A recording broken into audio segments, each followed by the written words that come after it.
जैसे दिव्या ये लगता है, ऐसे कभी कभी हमें पढ़ाता है टीचर तो मोटिवेट करते हैं, तो ऐसी कोई बात किसी टीचर की आपको आज तक याद रह गई हो जिससे आप एकदम इंस्पायर हो गए हो, आपके अंदर एक बर्निंग फायर जल गई हो? नमस्कार, कॉफी विद टॉपर्स में आज हमारे साथ आई हुई हैं दिव्या सिंह। दिव्या सिंह, कैसा लग रहा है आपको यहाँ के? सर बहुत अच्छा लग रहा है यहाँ पर आके, यहाँ तक पहुँचकर बहुत अच्छा फील हो रहा है। अच्छा, चलिए हम शुरुआत कर रहे हैं क्वेश्चनों की। आपकी स्कूलिंग कहाँ से हुई थी? सर मेरी स्कूलिंग तो घर के पास जो स्कूल थे उन्हीं से हुई है, कानपुर में ही कहीं। अच्छा, कानपुर से हुई है। ग्रेजुएशन भी आपका यहीं से हुआ होगा? हाँ, ग्रेजुएशन भी घर के पास से हुआ है, क्योंकि घर में थोड़ा सा माहौल था कि लड़की है तो ज्यादा दूर नहीं भेजना, ज्यादा पढ़ाना। अच्छा, लड़की है तो यहीं पर रह के जो करना है वो आप करिए, घर के पास पढ़ो वरना नहीं पढ़ो। ये भी चैलेंज आपको फेस करने पड़े। ये भी था। आप दिव्या सिंह एक ऐसी जगह से आई हैं जहां पे इनके लिए ये चैलेंजिंग था कि लड़की है तो इनकी ख्वाहिशों को दबा दिया जाएगा, और दिव्या सिंह ने मतलब इतना बड़ा मुकाम हासिल करके कंधों पे सितारे, बदन पे वर्दी, और यूपीएसआई में 2021 वाले बैच था ना, उसमें इन्होंने सिलेक्शन लिया था इस बच्ची ने। और उन लड़कियों के लिए प्रेरणा का स्रोत है जो घर पे बैठ के ये थक जाती हैं कि मैं लड़की हूँ, मुझे सपोर्टिंग रोल्स नहीं मिल रहा है, मुझे कोई सपोर्ट करने वाला नहीं है, वहां से। तो दिव्या सिंह, ये बताइए आपको गुरुकुल के बारे में कैसे पता चला था?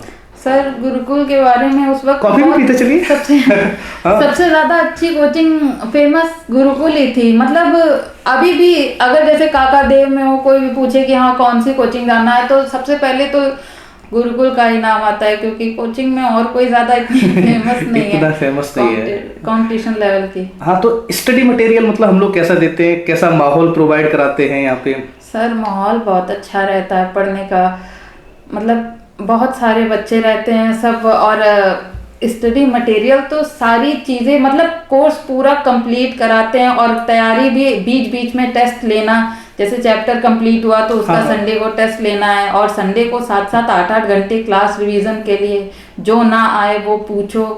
सर इनफैक्ट खुद ही पूछते रहते हैं, बच्चों से कहते रहते हैं कि तुम्हें सिलेक्शन मिल जाएगा, तो मेरे लिए सबसे बड़ी खुशी एक्चुअल में हम लोगों के लिए बड़ी खुशी होती है आप लोगों का सिलेक्शन। तो जैसे हम लोग वादा करते हैं, आप आते हो तो कहते हैं कि 4 घंटे की क्लास होगी, क्या सिर्फ 4 घंटे की ही क्लास देते हैं हम लोग? नहीं सर, कभी कभी ज्यादा हो जाता है। इनफैक्ट संडे को तो हर संडे 7 से 8 घंटे की क्लास रहती है। बच्चों का सबसे बच्चा बोर हो जाता है कि सर घर जाने दीजिए, थक जाता है। हाँ। जो और बच्चे संडे के दिन अपना संडे मना रहे होते, तो गुरुकुल के टॉपर्स वहां पे 8 घंटे देके अपना जीवन का, वहां पे अपने जीवन को सफल बना रहे होते हैं। और सर भी फिर डांटते हैं कि अगर तुम लोगों ने ध्यान नहीं लगाया तो पढ़ाने में मजा नहीं आएगा, कुछ बनना है तो फिर ध्यान लगाओ पढ़ने में, हम यहाँ पढ़ा रहे इतनी मेहनत करके, तुम लोग क्यों नहीं पढ़ रहे हो? तो फिर बैठो फिर संडे को। ऐसे ये कहाँ से आया कि मुझे गवर्नमेंट जॉब ही करनी है?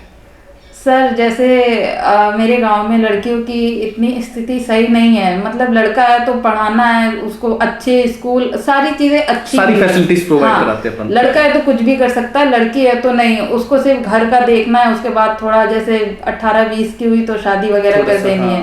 हाँ, ज्यादा पढ़ाना नहीं है, और घर में ही रह के जैसे पढ़ाई वगैरह होती है ना, सिर्फ एग्जाम देने चली जाओ लड़कियों के लिए, हाँ, ताकि डिग्री मिल जाए, बाकी नॉलेज कुछ भी ना हो, बस यही वाला सिस्टम है।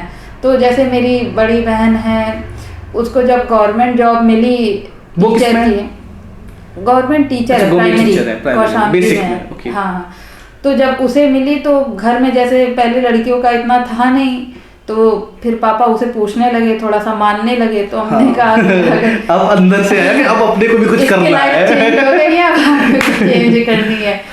तो हमने सोचा कि हम भी अगर गवर्नमेंट जॉब कर लेंगे तो शायद मेरी भी जिंदगी थोड़ी सी चेंज हो जाए, वरना आगे शादी वगैरह जल्दी कर देंगे तो फिर कौन पूछेगा क्या कर रही हो क्या नहीं, कोई मतलब नहीं है। तो इसलिए फिर हम वहीं से अंदर से चीज। जैसे नाइट क्लास हम लोग ऑर्गेनाइज कराते हैं, नाइट क्लास का क्या फायदा मिलता है, या फिर ये एक तरह से कोई बेफिजूल की चीज होती है? नहीं सर, फिजूल कुछ भी नहीं होता है। इनफैक्ट जो कोचिंग में पढ़ाते हैं, अगर मन से पढ़ लिया तो वो 6-7 महीने ही सफिशिएंट होते हैं, बहुत ज्यादा। क्योंकि सारे नोट्स, हर जितने भी एग्जाम है सब में कुछ ना कुछ मिलना ही है उन्हीं नोट से। ज्यादा करंट चेंज होनी है, करंट चेंज होती है बस। बाकी सारे हिस्ट्री ज्योग्राफी वो तो कुछ चेंज होता नहीं है। नाइट क्लास में पूरा रिवीजन वगैरह कराते हैं, अगर ना जाओ तो छूट जा रहा है एक तरह से। अगर हम लोग बोले कि सारे का सारा रिवीजन एक रात में सब्जेक्ट के अकॉर्डिंग हमारा हो जाता था। Yes sir. अच्छा, ऐसे आपने भी बोला था करंट, तो करंट आपने कैसे तैयार की थी? सर राजेंद्र सर पढ़ाते थे। अच्छा, राजेंद्र सर का। उनसे तो बहुत डर लगता था, इनफैक्ट वो बीच बीच में पूछते भी थे। अच्छा। जैसे कोई बच्चा अगर ध्यान नहीं दे रहा है तो वो डांटने लगते थे, और वो बहुत बहुत ज्यादा अच्छा पढ़ाते थे। उनसे कोई भी चीज कहीं से भी पूछ लो, वो कहीं से भी कुछ भी बता देते थे। अच्छा। हाँ, बहुत अच्छा बताते हैं वो। हाँ। बहुत अच्छा। जैसे एक फेस करना पड़ता है, जैसे आप यूपीएसआई क्रैक किए तो ऑब्वियसली बात है आपका मैथ अच्छा होना चाहिए। हाँ, तभी आप क्रैक कर पाएंगे। हाँ, सर। तो मैथ में जो एक सबसे बड़ा पार्ट होता है हमारा कैलकुलेशन का, कैलकुलेशन को कैसे इम्प्रूव किया आपने? सर वो तो प्रैक्टिस से ही होगी ना। अच्छा, तो हाँ, मतलब कौन मोटिवेट करता था इस चीज को? शिव सर है ना, वही है। अब जैसे कोचिंग में शिव सर ने बता दिया क्वेश्चन, हाँ ये जैसे एग्जांपल के तौर पे वो हर तरह के क्वेश्चन बता देते, शॉर्ट ट्रिक भी बता देते। लेकिन अगर शीट भी दी उससे रिलेटेड कि हाँ ये चैप्टर आपको तैयार करके आना है, ठीक। अब बच्चा नहीं किया, अब वो 400 बच्चे हैं, अब हर एक बच्चे से तो नहीं पूछ सकते। जिसको अगर कुछ करना है तो वो तो अपना घर में शीट लगाएगा, और जो नहीं आएगा दूसरे दिन। सर इनफैक्ट पूछते हैं कि कौन सा नहीं आ रहा हमसे पूछो, अगर मेरी पढ़ाई में पढ़ाने में कोई कमी आए तो बताओ, हम पूरी मेहनत देते हैं। तो बच्चे पूछते थे तो हम भी पूछ लेते थे उसी में, और जो सर बताते थे उन्हीं से प्रैक्टिस करते रहे तो कैलकुलेशन आराम से हो जाती। फिर जैसे दिव्या ये लगता है, ऐसे कभी कभी हमें पढ़ाता है टीचर तो मोटिवेट करते हैं, तो ऐसी कोई बात किसी टीचर की आपको आज तक याद रह गई हो जिससे आप एकदम इंस्पायर हो गए हो, आपके अंदर एक बर्निंग फायर जल गई हो? सर सारे टीचर ऐसे हैं जो बीच बीच में पढ़ाते वक्त मोटिवेट करते रहते हैं कि अब मन लगा के पढ़ लो, जो बनना है इसी बनना है, बाद में पता नहीं क्या है क्या नहीं है। हाँ, वैकेंसी भी थोड़ा सा गवर्नमेंट जॉब की ऐसी होती है ना, बहुत लंबा प्रोसेस चला जाता है। अप एंड डाउन से एक बात याद आई, जैसे हमारी लाइफ होती है, ऑलवेज हम मोटिवेट नहीं रह सकते हैं, ठीक है। कभी क्या होता है, कभी समय अच्छा चल रहा होता है तो हमारे जो मोटिवेशन होता है, जो मेरा कॉन्फिडेंस होता है वो यहाँ पे होता है, ठीक है। कभी कभी लाइफ में ऐसा वक्त आ जाता है, या हमने मॉक दिया तो उसमें कुछ नंबर्स कम लगातार रह गए, तो हमारे अंदर क्या आ जाता है कि थोड़ा सा परेशानी का माहौल आ जाता है, अप एंड डाउन आते हैं। तो उन चीजों से आप कैसे निकले, कंसिस्टेंसी कैसे आपने बनाए रखी? सर मेरा भी बहुत बार जैसे मोरल डाउन हो गया था, जैसे बहुत बार टूट जाते हैं। हाँ, कोई एग्जाम नहीं निकला। एक जैसे एक रेलवे का है, एक फेज हमने पार कर लिया, दूसरा नहीं निकला, तो ऐसा लगता था कि यार मिलेगी नहीं क्या। अब जैसे यूपी कांस्टेबल में हुआ था, दौड़ नहीं पाए थे, वहां तक जाना और उसके बाद बिना जॉब चले और घर में सब लोगों से ताने सुनना कि तुम दौड़ नहीं पाई। वहां तक जाके गांव में भी सारी लड़कियां जैसे बोलती थी तुम दौड़ नहीं पाई, पेपर निकाल ली, दौड़ नहीं पाई। तो बहुत बुरा लगता था कि हमसे ज्यादा तकलीफ इन लोगों को है, हमसे ज्यादा तकलीफ इन लोगों को। तो वही सब है, और बाकी तो प्रिपेयर जो भी है तैयार करना है तो हाँ, ठीक है। तो जैसे आपने बताया कि हमें हर किसी के में आते और आप उनसे बहुत अच्छे से निकल गए, ठीक है। तभी देखो कंटिन्यूटी बनानी पड़ेगी चीज़ों को, और हमें अंदर से अपने मॉरल को गिरने नहीं देना है। ये चीज़ आपने बनाए रखी थी। तो आप जैसे आपने शुरुआत की, मॉक टेस्ट की शुरुआत कैसे की थी? सर पहले जब सिलेबस कंप्लीट हो गया था तब हमने मॉक टेस्ट देना शुरू किया था। जैसे गवर्नमेंट जॉब है तो कभी जैसे कोई भी एग्जाम लगाओ तो सीधा आपने फुल लेंथ पे चले गए थे, या फिर चैप्टर वाइज गए, फिर सेक्शनल वाइज गए? चैप्टर वाइज तो शीट मिल ही रही थी। अच्छा। लेकिन ये फैसिलिटी अवेलेबल थी कि जैसे किसी को चैप्टर वाइज देना है तो वो दे सकता है, किसी को हिंदी का टेस्ट देना है पूरा मॉक टेस्ट में तो वो दे सकता है। हमारे एसटी सेंटर पे जाके वहीं पर सबसे बेटर था, हमने वहां पर बहुत टेस्ट दिए हैं। अच्छा। लगभग मैं पूछना चाहूंगा ऐसे ही फैमिलियर, लगभग कितने मॉक टेस्ट दिए होंगे आपने? सर हमने तो कम से इन लोगों को भी बताइए कितने मॉक टेस्ट दिए लगभग, मतलब 300-400 mock test. Point to be noted. ऐसा ही कि नहीं, जितने भी फॉर्म आते थे, जैसे फॉर्म डालते थे दे लेते थे, जो भी नंबर कम आते थे तो फिर कहाँ पर कम आ रहा है कहाँ नहीं आ रहा है वो सब देखना पड़ता था, फिर वो चीज पढ़नी पड़ती थी। कभी कभी कोई एग्जाम निकल जाता था और कभी कभी नहीं निकलता था। जब नहीं निकलता था तो थोड़ा सा लगता था कि यार पढ़ाई छोड़ दे, क्या हो ही नहीं रहा, और घर वाले भी थोड़ा सा ताने बहुत देते हैं, सपोर्ट नहीं कर रहे थे इतना। हाँ, ऐसे माहौल में रह के हाँ, निकलना फिर एक बहुत उसके बड़ा बाद आपके लिए। फिर जैसे किसी एग्जाम में वापस से पढ़ के देना, वही सारी चीजें वही आती हैं, थोड़ा बहुत चेंज होता है बस, हिस्ट्री ज्योग्राफी सब कुछ। तो जब फिर दो एग्जाम तो थोड़ा बहुत जैसे रह जाता था नंबर से, तो ऐसा लगता था कि अब तो पास आ रहे हैं पास आ रहे हैं। हाँ, तो जैसे यहाँ से पॉइंट से आपको- किसी चीज हाँ। में रह गया तो उसमें भी ऐसा लगता था कि अब काफी अब कर जाएंगे, कवर हो अब गया कर है, जाएंगे अब अंदर हो से। जाएगा आगे थोड़ा बहुत अगर और कर लिए तो। जैसे बच्चों को सबसे ज्यादा डर जीएस में रहता है हम्म। कि आज याद किया कल भूल गए, क्या आपके साथ भी ऐसा हुआ? सर जीएस तो मेरी भी इतनी अच्छी है, लेकिन मेरा इतना मानना है जैसे कोई भी एग्जाम है 3 से 4 जैसे हाँ, 4 इन लोगों की ये subject आ रहे बताइए, जीएस में हम लोग भूलते हैं तो उसको बार बार याद करना चाहिए या एक बार भी GS बैठ के याद तो रट्टा नहीं मार की दो? जा सकती, समझना है उसको। जैसे राजेंद्र सर पूरा मैप बना के सब समझाते हैं, और कोई भी सर हो बहुत अच्छा मैप बना के सारी चीज समझा रहे, तो जीएस याद नहीं की जा सकती। लेकिन हाँ, अगर जैसे सर ने पूरा, आशुतोष सर जैसे हैं, लेक्चर दिया, उसको समझ लिया और वही चीज घर में जाके पढ़ी, एक बार पढ़ो नहीं समझ में आएगा, दोबारा तिबारा पढ़ो ना तो वो चीज आराम से दिमाग में बैठ जाती है। आराम से चाहे दिमाग में हाँ बैठ 4 से जाती है। 5 महीने इतना नहीं पढ़ो तो भी वो चीज रहती है दिमाग में एक पिक्चर सेट रहता हाँ। है। और ऑफलाइन का सुना हुआ तो दिमाग में ऐसा रहता है, जैसे पेपर में क्वेश्चन आया तो ऑफलाइन ये चीज सर ने बताई थी, ये चीज हमने ऑफलाइन को सुना लेके है हाँ। अच्छा, जैसे एक अपन फैमिलियर बात कर रहे हैं, जैसे ये होता है कि जब हम लोग तैयारी के दौर में होते हैं Yes, sir. तो हमारे रिलेटिव्स बहुत तरह की बातें करते हैं, भाई कब तक पढ़ेगी, कब तक ये करोगे, तुम पैसा वेस्ट कर रहे हो, इस तरह का आपने भी फेस किया होगा। Yes, sir. अब उन लोगों का बिहेवियर आपके प्रति कैसा है? सर पहले मतलब हाँ, ऐसा नहीं शर्माना कि ये यूट्यूब पे चला जाएगा तो वो पहले लोग, तो भाई हाँ। लोग जो अगल बगल वाले वो सब कहते थे कि यार तुमसे नहीं हो पाएगा, हमें पता है, मेरे अंकल ने बोला था, मेरी बहन का जॉब हो गया था तो उन्होंने बोला था कि हमें वो बात दिल पे लग गई थी। उन्होंने कहा था कि जिसका होना था वो हो गया, लेकिन तुम रहने दो, तुमसे नहीं हो पाएगा, तुम 2 साल हो गया। अब उन्हें ये नहीं दिखा कि हमने 1 साल में यूपी कांस्टेबल वगैरह निकाला है, भले दौड़ नहीं पाए लेकिन एग्जाम तो क्रैक किया ना। लेकिन उन्हें जब बोला ना तुम्हें नहीं मिल पाएगी, और उस वक्त कोविड का टाइम चल रहा था तो फॉर्म आ नहीं रहे थे और कोचिंग चल नहीं रही थी, हाँ। तो जो पढ़ना था वो घर ही में पढ़ना था। तो वो हमें ऐसा लगा क्योंकि उनकी बेटी खुद दिल्ली में पढ़ रही थी, तो हमने सोचा कि उन्होंने अपनी बेटी को तो नहीं देखा, वो 4 साल से तैयारी कर रही है और अभी तक क्लियर नहीं करी, लेकिन हमें बोल दिया।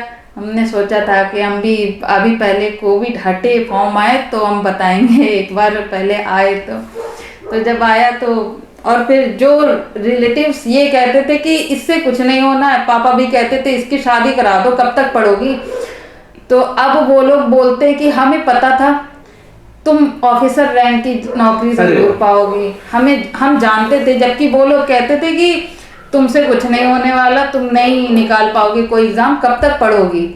उन्हीं के बोल बदल गए हाँ, कि मैं तुम्हें जानता था कि ये तुम चीज उनसे कही थी कि तुमने हमसे ऐसा बोला था और आज तुम हमारे पीछे पीछे घूम रहे हो। जो लोग हमें मतलब बेवकूफ समझते थे वो लोग भी कॉल करने मेरा नंबर तक मांग रहे थे कि स्टेटस लगाया होगा आपकी सिलेक्शन का, क्या? हाँ, वो लोग कह रहे थे नंबर दे दो उसका, हमें विश करना है, मेरा भी कुछ जुगाड़ हो जाए। हमने कहा कोई जुगाड़ नहीं, नंबर नहीं देना इसको। हाँ। इसने हमें बहुत परेशान किया था उस वक्त, कुछ नहीं होगा, इससे नहीं होगा, ये सब कह के सब बेवकूफ समझते थे कि यार इतने साल से पढ़ रही, लेकिन उन्हें ये नहीं पता था ना कोविड की वजह से 2 साल तक तो फॉर्म वगैरह आया ही फॉर्म ही नहीं आया, तो वरना नोटिफिकेशन तो 2019 में आई थी, लेकिन फॉर्म 21 में आया ना, जब कोविड काफी हद तक शांत हो गया तब ये फॉर्म तुम्हारा निकला था। हाँ, जैसे आप पेपर दे के आए तो आपको लग गया था कि हमारा सिलेक्शन हो गया है? हाँ सर, पेपर बहुत ज्यादा सिंपल था। पापा दिलाने गए थे तो जैसे काफी बच्चे ऐसे थे जो अपना नाम तक, डेट ऑफ बर्थ नहीं लिख पा रहे थे, तो जो वहां पर बैठे रहते हैं, हाँ। तो उन्होंने बोला कि क्या दिक्कत है, तो कहता है मेरी डेट ऑफ बर्थ, हमें नाम नहीं, डेट ऑफ बर्थ नहीं समझ, कहते तुम्हारी डेट ऑफ बर्थ हम बताएंगे। तुमने कहा ऐसे बच्चे ये एग्जाम देने, लेकिन जब एग्जाम दिया तो हमें पेपर बहुत सिंपल लगा था, हमें इतना टफ नहीं, ऊपर से इतना माइनस मार्किंग, इतनी तैयारी आप अच्छे से करके गए थे, चीजों हमें इतना को फियर खत्म था अंदर का कि जीएस वगैरह थोड़ा सा कितना भी तैयार कर लो, कहीं ना कहीं से कुछ तो ऐसा पूछ ही लेंगे कि जो थोड़ा बहुत नहीं आता, लेकिन मैथ, हिंदी और रीजनिंग हमने बहुत अच्छे से तैयार की थी। जीएसबी भी हमने काफ़ी हद तक तैयार किया था, लेकिन जितना भी हो, फिर उसके बाद जैसे हम बाहर निकले एग्ज़ाम देके, पापा ने पूछा कैसा गया पेपर, तो हमने कहा पापा आप परेशान ना हो, ये मेरा हो जाएगा। जैसे बच्चे क्या होते हैं, एग्जाम फियर होता है एक, जब हम लोग एग्जाम दे रहे होते हैं तो अंदर से एक क्वेश्चन नहीं हुआ, 2 क्वेश्चन नहीं हुए, तो हम लोग क्या होते हैं, पैनिक हो जाते हैं, और पैनिक होने के साथ आगे के क्वेश्चनों को बिगाड़ने लगते हैं। इस फियर से आप कैसे बचे थे? सर उसके लिए तो मॉक टेस्ट सबसे बहुत मॉक टेस्ट वो आप मेंशन कर चुके हैं, 200 से 300 मॉक टेस्ट इन्होंने दिए। हाँ, हम सिर्फ इसी का नहीं, बहुत सारे एग्जाम्स का दिए मॉक टेस्ट। तो जैसे टाइमिंग उसमें बन जाता है मॉक टेस्ट में, और जैसे हर रोज आप मॉक टेस्ट दे रहे हैं तो वैसे ही एग्जाम में भी देना है, मतलब एकदम फेमिलियर हो गया था आपके लिए। इतने सारे आपने मॉक्स दे दिए थे इन्होंने कि जब ये एग्जाम में बैठी तो इन्हें ये महसूस नहीं हो रहा था कि हम एग्जाम दे रहे हैं, हाँ, मेरा मॉक दे रहे हैं, है ना? हाँ, बस जैसे पूरी टाइमिंग बनी हुई थी, वैसे ऐसा नहीं लगा कि मुझे टाइम कम पड़ गया। मैंने सारे क्वेश्चंस देखे भी, जितने आते थे सब किए भी। और बाकी तो जैसे निकले सेंटर से, पापा ने पूछा कि क्या हुआ, कैसा गया पेपर। हमने कहा पापा बहुत सिंपल था, हो जाएगा मेरा, इसमें कोई टेंशन की बात नहीं है। पापा कहते हैं ठीक है। और बगल वाली लड़की तो कह रही थी पापा हमने ये छोड़ दिया, वो छोड़ दिया, हमें नहीं आ रहा था। हमने कहा पता नहीं कैसे छोड़ दी, माइनस मार्किंग भी नहीं थी उसमें, कुछ ऐसा।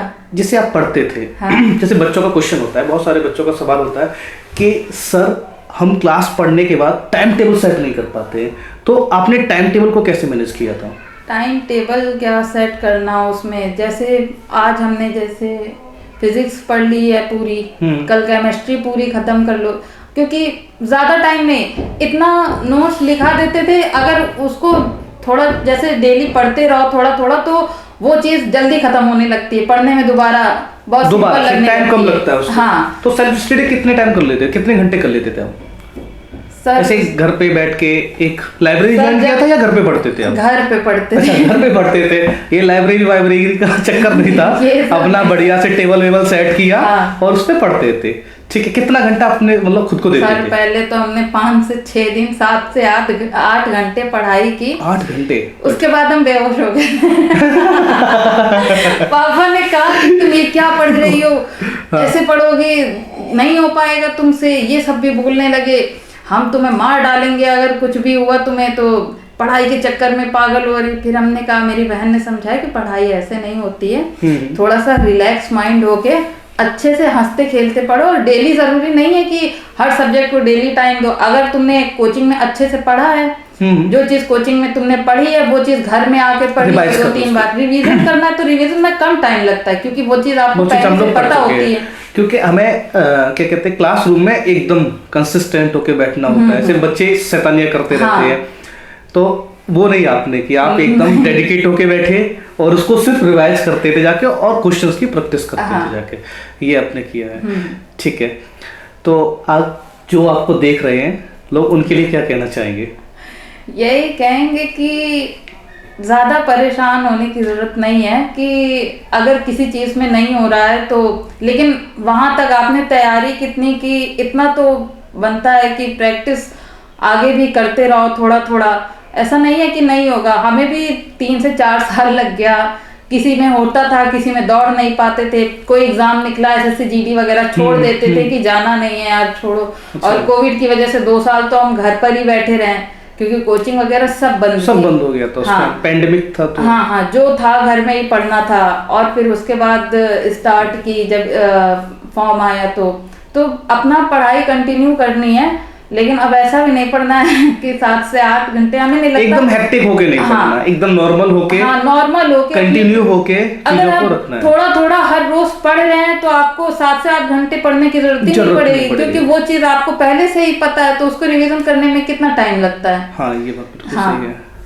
चलिए ठीक है, आपसे मिलके बहुत अच्छा लगा, और आप उन लड़कियों के लिए मैं दोबारा बात बोल रहा हूँ, प्रेरणा का स्रोत हैं, जो ये कहती हैं कि हमारे सपनों को दबा दिया जाता है, हमारी आवाज़ को कम कर दिया जाता है। सर तो गांव से फोन आ रहे थे कि ये पहली लड़की है जो निकली है, वाह, हाँ, इसके लिए सम्मान रखा जाएगा, सब फोन कर रहे थे। मतलब ऐसा अपनी घर में भी कह रहे थे कि उनकी तरह बनो, उनकी तरह एग्जाम आपको लोग आइडियल मानने लगे, अरे वाह।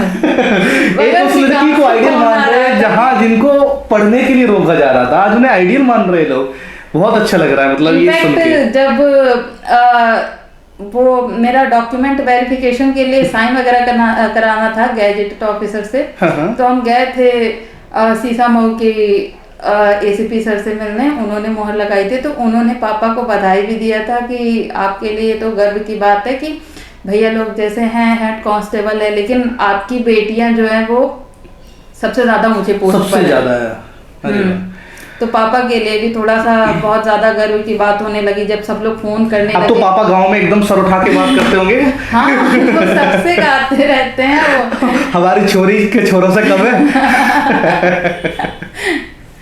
तो पापा बोलते हैं, ज्यादा कुछ कहते स्टेटस लगा देते क्या? हाँ, status I am proud of my daughter। In fact सबके पास भेज देते हैं, जो जैसे फोटोज वगैरह निकली थी और गुरुकुल में जैसे बोला गया था, हमें बुलाया गया था, तो वहां पर सबके पास वीडियो वगैरह भेज देते हैं कि देखो मेरी लड़कियां एसआई में हो गई हैं, ट्रेनिंग पर जाने वाली हैं।